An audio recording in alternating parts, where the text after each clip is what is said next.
Здравейте, хора, най-различни по света. Сега аз, известният клоун по целия свят, никой не ме познава, но съм известен. Ще трябва да ви представям някаква си моя приятелка. Как може аз, толкова известен клоун, да представям някаква си моя приятелка? Но какво да се прави? И това нещо става понякога в живота. Виждате ли докъде съм стигнал? Добре, че няма да го търся, защото някой ги търси. Тя ще дойде скоро и ще се покаже пред вас. И се казва Марена Замаена. А аз ще се венчавам за нея днес.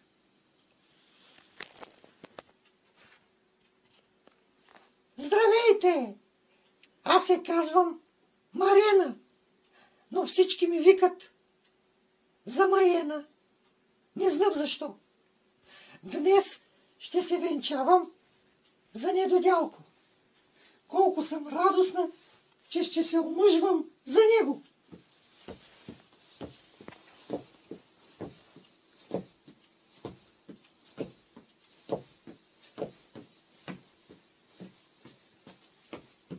Весела съм.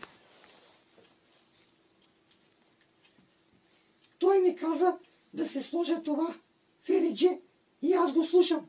Всичко, каквото ми каже, го слушам, защото го обичам. И той ме обича. И днес ще се венчаваме. Едвам чакам до вечера да си легнем двамата.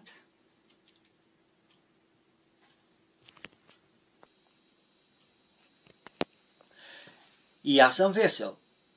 Марено, да те питам нещо. Майка ти да е барманка случайно? Не е ли? Защото вчера видях една жена там на бара. Помислих, че е майка ти. И нещо друго да ти кажа. Значи, ще ти еба клавата недостатъчна, когато ти дойда на гости, да знаеш. И другото.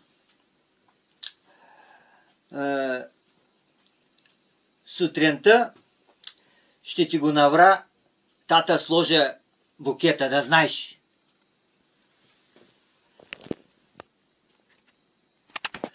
А сега, за тази венчавка, ще трябва да викам поп.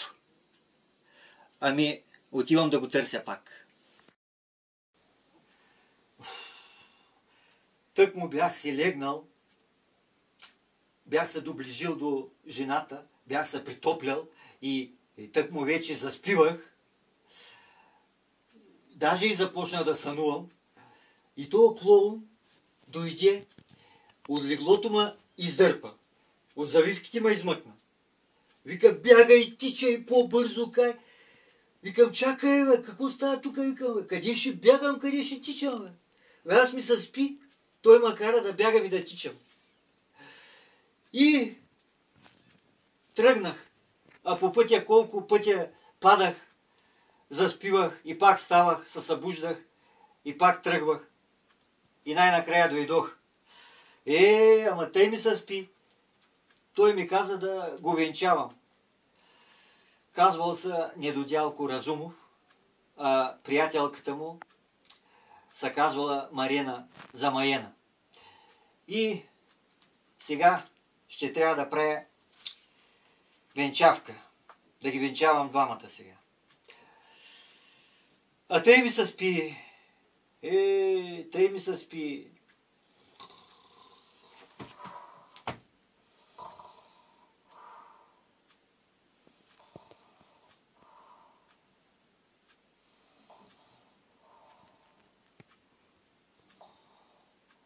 Слава Тебе, Господи, слава Тебе! Като положите всяко старание, прибавете на вярата си добродетел, на добродетелността познание, на познанието себеобуздание.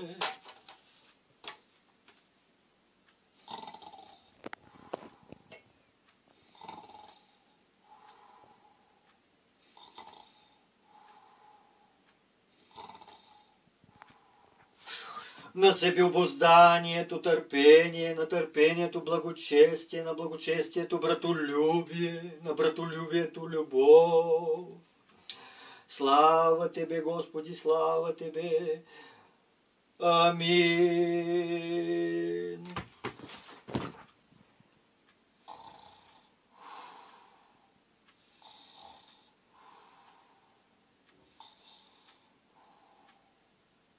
Алелуя! Алел...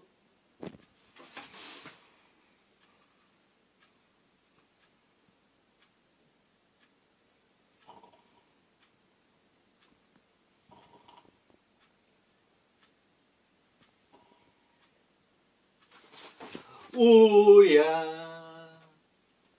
Алелуя! Амин! Това беше. Ама тъй ми се спи, тъй ми се спи. Иди ми направо на земята.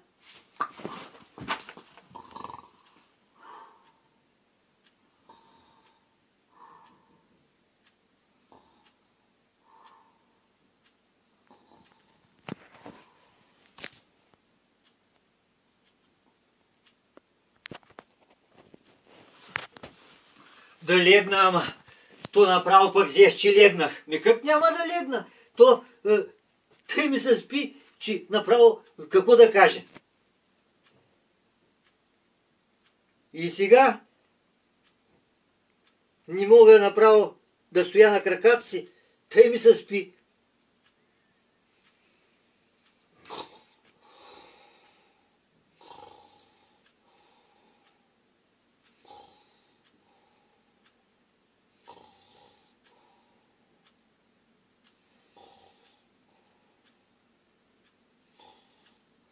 Слава Тебе, Господи! Аз пък свърших с молитвата отдавна. Така, ами да тръгвам. Венчани сте вече, Недодялко и Марено, Разумов и Замаено. Вече може да правите каквото си искате. А аз мога вече да отивам да спа. Докато не съм заспал тук, че жената като се събуди сутринта ще каже къде отиди този поп. Ще ме търси някъде из завивките. Хайде, довиждане. На здраве, мъжо! На здраве, жено!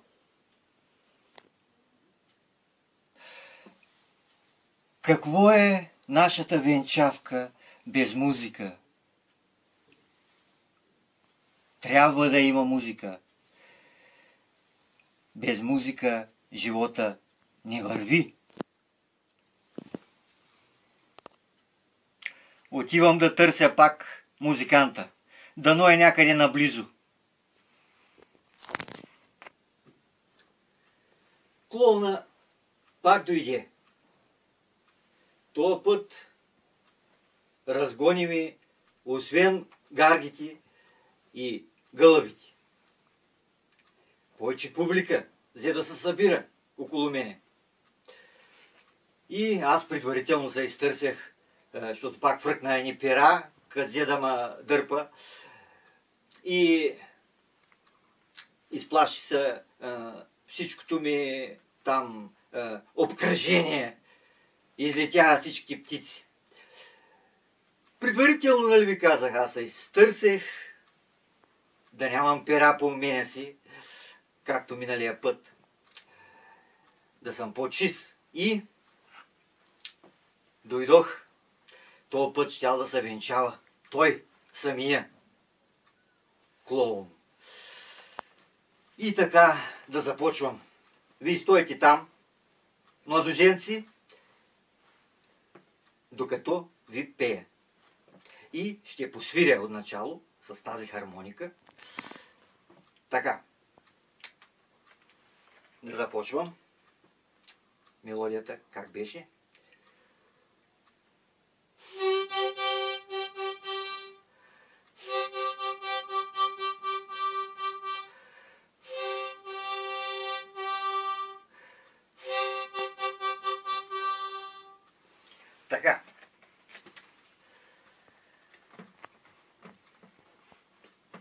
Вечер край брега на морето се носят дивашки викове. Аз що не ги чувам?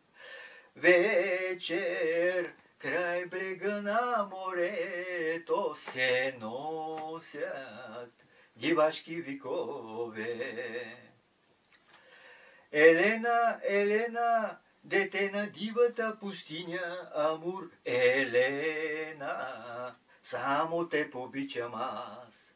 Така ще й кажеш. Марена, Марена, дете на дивата пустиня, Амур, Марена, само те обича той. Така. Бавно преминават керваните, тихо стъпват камиларите. По-тихо стъпвайте, така да не уплашите там животните. Бавно преминават керваните, тихо стъпват камиларите. Марена, Марена, дете на дивата пустиня, Амур, Марена, само те обича той. Марена, Марена, дете на дивата пустиня, Амур, Марена, само те обичаш. По-точно, той тебе обича, а ти не го обичаш, нали разбираш. Така. Ти си много, много красива, той ти викате, но още малка за любов. Как си малка, ма, щом се оженяла за него, значи не си толкова малка, нали? Ти ако си малка, няма да се сещаш за някои работи. Така, ти си много, много красива, но още малка за любов. Марена, Марена, дете на дивата пустиня, Амур, Марена, само те обича той. Марена, Марена, дете на дивата пустиня, Амур, Марена, само не го обичаш ти. Така трябва да се обичате заедно, нали разбирате? И така. Аз бях до тук и да отивам по-бързо, да отивам при моята публика там вънка, че кой знае колко птици още са събрали. Докато не са избягали. И от мен беше толкова. Хайде, приятни мигове и приятно време да имате и приятно всичко, каквото си пожелаете. Хайде. А сега нещо съм възбуден и не мога да дочакам до вечера, до първата ни брачна нощ. Още сега искам да отивам да си легна с Марина и да правим секс. И дано да е готова вече, защото тя отиде да се оправя там в другата стая и дано ме очаква гореща, както и аз съм горещ. Така, да отивам по-бързо. Ей, сега виж какво става. Едвам чакам, значи. Сигурно и тя едвам чака. Марино! Марино! Марино! Хайде, ма! Какво направи ти, ма? Ма ти си заспала, ма! Ма как може това нещо, ма? Уж беше казала, че едвам чакаш да правим нещо, а ти си заспала. Ма хайде, ма, ставай, ма, Марино! Марино! Ма хайде, че едвам чакам, ма, хайде, ма! Гледай га. Как може да заспиш, ма? Сега пак трябва да чакам чак докато се стъмни. Хайде, спи, аз пак трябва самичък да се оправям, значи. Тъй бях възбуден и все още съм, но трябва да се оправям самичък. Какво да правя? Как можа да заспиш? Толкова си изморена, ма.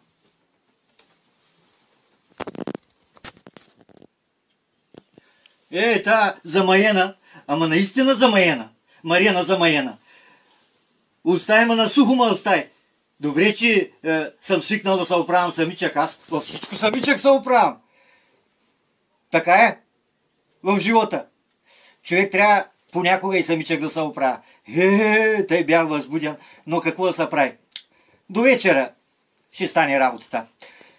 И така, сега... Да ви кажа, събрал съм 10 000 лева от сватбата и сега с жената сме решили да идем на почивка, да изкараме медения си месец. Само да не чуе някой крадец. Дано да няма някой крадец наоколо тук, отвънка, че да ни открадне парите.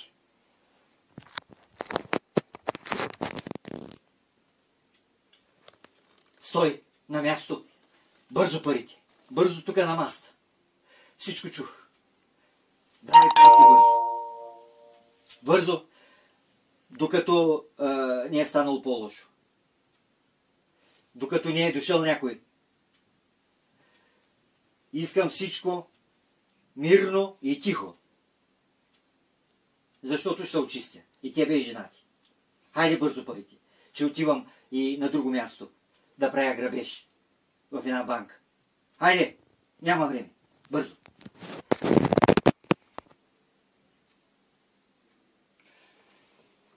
Моля се, господин престъпник. Моля се, бе. Не дей така. Не дей ни взима парите. Едва сме ги събрали. Хайде да направим една сделка с тебе. По-точно не сделка, ами искам да ти кажа нещо. Дали се съгласиш. Сега,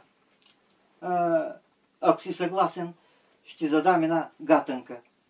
Ако ga отговориш, по-точно ако отговориш правилно на тази загадка, ти можеш да взимаш парите. Ще ти ги дам.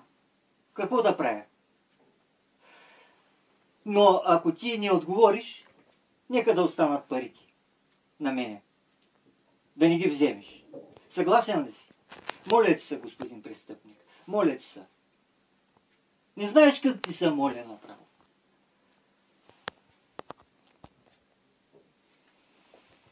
А пък и ако ме убиеш, каква ти е ползата? Нищо няма да разбереш, няма да знаеш къде са парите. Затова помисли си малко и се съгласи.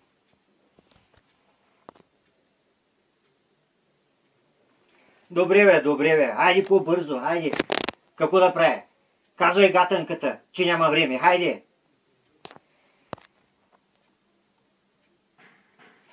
Добре. Можеш ли да ми кажеш, според тебе, кой е този въоръжен глупак с маска?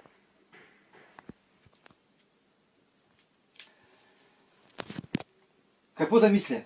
Няма време за мислене. Казвам направо. Това е, според мен, клоун.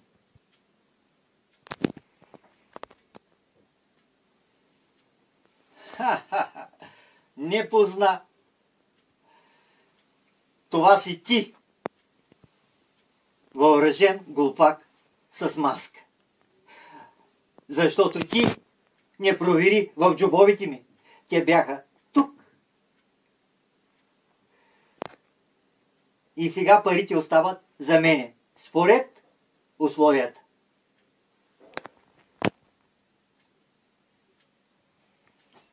Абе, палячо, ти ще ме разиграваш ли, бе? Бързо парите. Я чакай да проверя в джобовете ти. Само да си ме излъгал. Стрелям.